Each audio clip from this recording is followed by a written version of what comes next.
딱따구리들은 진짜 생태계에서 정말 필요합니다. 특히나 한국이 이제 아열대성 기후로 천천히 바뀌면서 국가적인 보호를 받는 호구네요.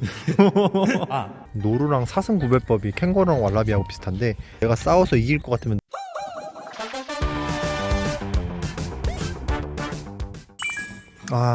이제 노랑알락하늘소를 데리고 우리 자연생태공원 왔는데 여기 보면은 큰 호색 딱따구리가 두 마리가 있어요. 얘네는 사고 나서 데려오신 건가요?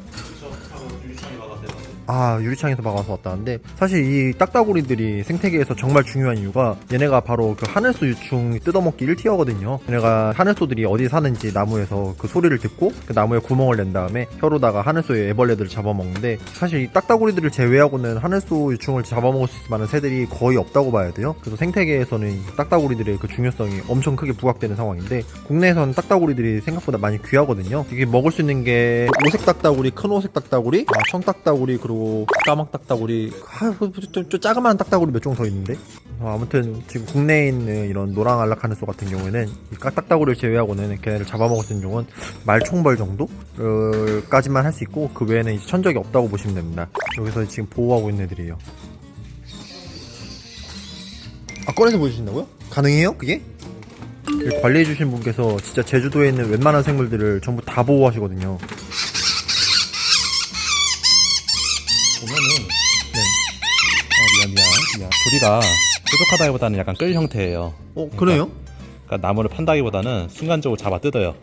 긁어내는 거예요? 네. 그렇구나. 이런 식이고, 이거 혀가 상당히 긴데 네. 보면 혀 끝 부분이 되게 갈고- 뾰족하거든요. 네. 이게 그 혀가 머리 뒤쪽까지 연결이 돼 있어가지고 네. 요 정도 길이까지 혀가 나와요. 와, 카멜레온이네요? 네, 그런 식으로 뭐 벌레 같은 거를 찍어서 빼내기도 하고, 네네. 아니면 그 촉감을 느껴내면은 재빨리 끄집어서 뺏어 먹기도 하고.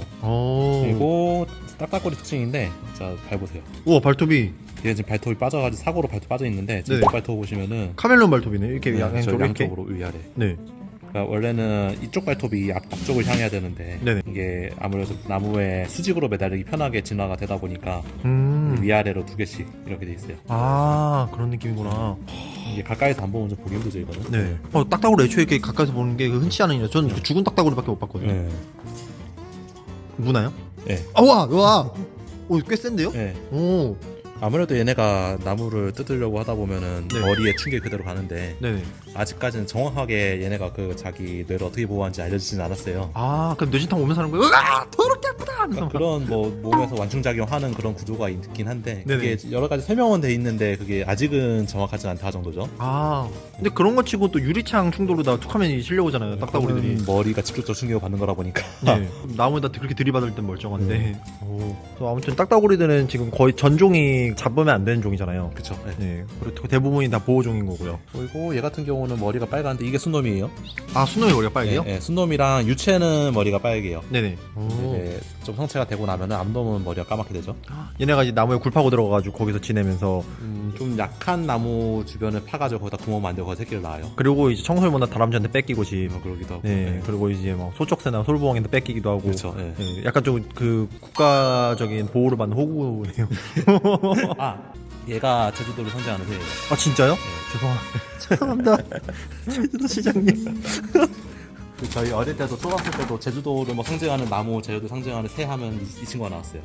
딱따구리들은 진짜 생태계에서 정말 필요합니다. 특히나 한국이 이제 아열대성 기후로 천천히 바뀌면서 외래종 하늘소의 유입이 앞으로도 점점 많아질 거예요. 그리고 하늘소는 한번 유입되면은 사실상 방역이 거의 불가능에 가까운 수준이죠. 많이 힘들죠. 네. 안 된다고 봐야죠. 네, 그래서 사람들이 댓글로다가 자꾸만 이제 그 시에서 왜 방역 똑바로 안 하냐라고 욕하시는 분들이 있는데 할 수 있어야지. 그러니까 예전에 제가 술술마늘소가 그 제소충을 많이 퍼뜨리잖아요. 네. 또 이제 여러 방역 조치나 연구가 되고 소나무 보호에 대한 연구가 됐었는데 그런 걸 방역이나 연구하는 것보다 애들이 퍼지는 속도가 훨씬 빨랐던 거죠. 그렇죠. 근데 결국은 어떻게 해결됐냐면은 소나무의 밀도가 줄어들면서 이게 해결이 돼버렸어요. 소나무가 점점 줄어들면서 네. 기후의 영향도 있고요. 자연 선택을 받은 거죠. 또 한 가지가 그 외래종들이 한번 국내에 반입이 되면은 국내종이 걔네를 또 먹이로서 인식하기가 7년이 걸린다면서요. 꽤 상당히 오래 걸려요. 네. 그래서 앞으로 외래종들이 들어오면은 이제 막을 수단은 별로 없긴 한데 그나마 이제 있는 국내종들이라도 잘 관리를 해서 이 친구들이 방역에 좀 도움을 줄 수 있게 이 해줘야죠. 친구들이 한번 우연히 먹었다가 재빨리 먹는 걸 알아채주면 제일 좋고요. 근데 알차게 맛있을 거 아니에요? 근데 뭐 제비들도 지금 지금 못 가면 사방이 제비더라고요. 제주도가 제비가 많잖아요. 제비가 이제 한창 네. 그 번식기인데, 근데 오히려 이 친구들은 작년에 태어난 애들이에요. 아, 근데 작년에 9월달쯤 제비가 다 떠나가는데 네네. 그때 아직 성장이 안 끝나가지고 비행이 안 되는 애들을 제가 수습을 데리고 있고요. 이 친구들은 아. 조만간 방생이에요. 요 방생 되게 자주 하시네요. 아무래도 하는 일이다 보니까요. 네.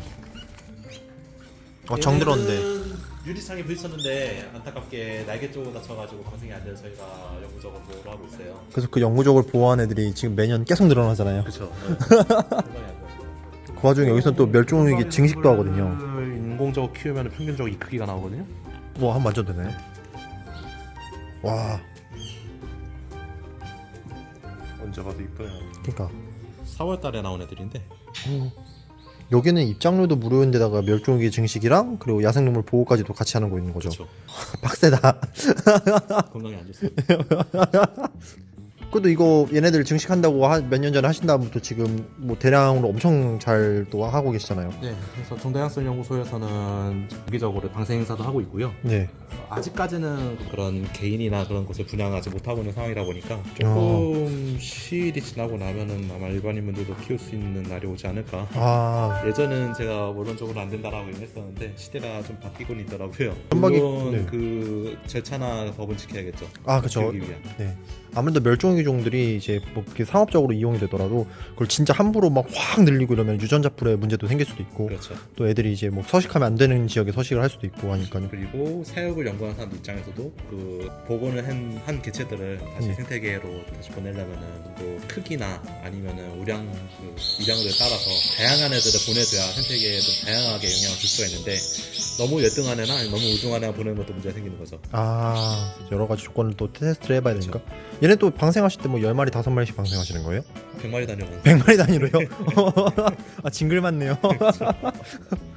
나비도 있고 지금 또 자연생태공원이 여기가 진짜 정말 노력을 많이 하고 계시거든요. 지금 여기서 키우시는 게 또 노루도 키우시고 애들을 하나하나 다 관리하면서 늘려나가고 계신데 보면 진짜 여기서 일하시는 분들이 이렇게 노력을 하는구나라는 걸 알 수가 있습니다. 보면은 또 사마귀도 커 여기는.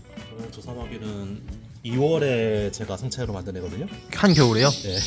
오, 2월에 만드는데. 뱃속에 알이 가득한가 보네요. 네. 근데 문제는 아야야야야. 와, 성질이 아주 그냥. 아무래도 안 칼찌는데요? 늙은 개체다 보니까 지금 눈에 상처도 있고 음. 수컷이랑 매칭을 안 했어요. 네. 그래서 아마 무정란 낳고 조만간 생을 마감하지 않을까. 아. 근데 나이가 많은 것 치고 성격이 더럽네요. 네.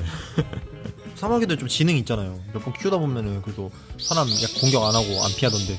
그렇다기보다는 이게 좀 연구 자료 같은 거 보면은 얘네 가슴 뒷부분이 네네. 수컷이 거기에 잡고 매달리잖아요. 네. 그러다 보니까 거기가 약간 사람한테 성감대 비슷하게 반응을 하는 거예요. 거기만 사람들이 사막을 잡을 때 거기가 제일 편하니까 거기만 잡잖아요. 네네. 그러면 이제 얘가 약간 혼란이 오는 거죠. 그런 것도 있고 또 개체적으로 자기가 자꾸 사람한테 잡혀가지고 위험 상황을 많이 느끼다 보니까 자기가 가만히 있는 게 낫다라고 이제 이직을 하는 거죠. 아, 그것도 뭐 지능의 일환이죠. 지능이라고도 볼 수 있고 네. 저는 약간 좀 알고리즘적인 요소라고도 보는 거죠. 아, 이게 지능을 논할 정도로다가 이제 네. 뇌가 뭐 발달한 애들 또 아니니까요. 그 정도는 아니니까요. 와, 여치도 있고 진짜 안 키우시는 게 없네. 근데 약간 좀 취미가 좀 반영된 것 같기는 해요. 그렇죠. 어쨌든 제가 곤충을 전공하니까 네. 와, 엄마 노루가 처음으로 새끼 데리고 나왔대요. 지금 자꾸 탕물을 핥아주잖아요. 네. 저게 배변을 해주는 거예요. 아, 저 먹이 뿌려주니까 좀 가까이 오네요.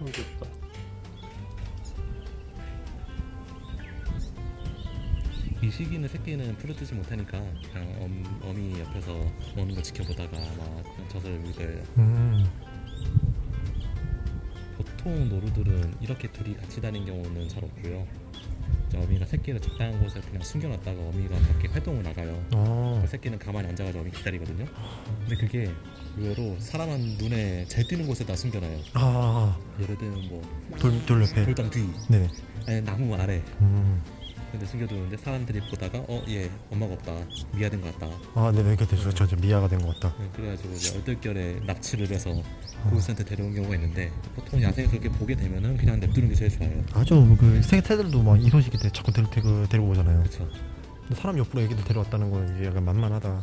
일단은 네. 이 어미 자체는 이미 사람한테 적응을 했으니까. 네. 노루랑 사슴 구별법이 캥거루랑 왈라비하고 비슷한데 내가 싸워서 이길 것 같으면 노루고 질 것 같으면 사슴입니다. 사슴은 네. 저 처음 그 야생을 딱 보잖아요. 네. 버스 한 대 지나가는 것처럼 보여요. 그쵸. 굉장히 커요.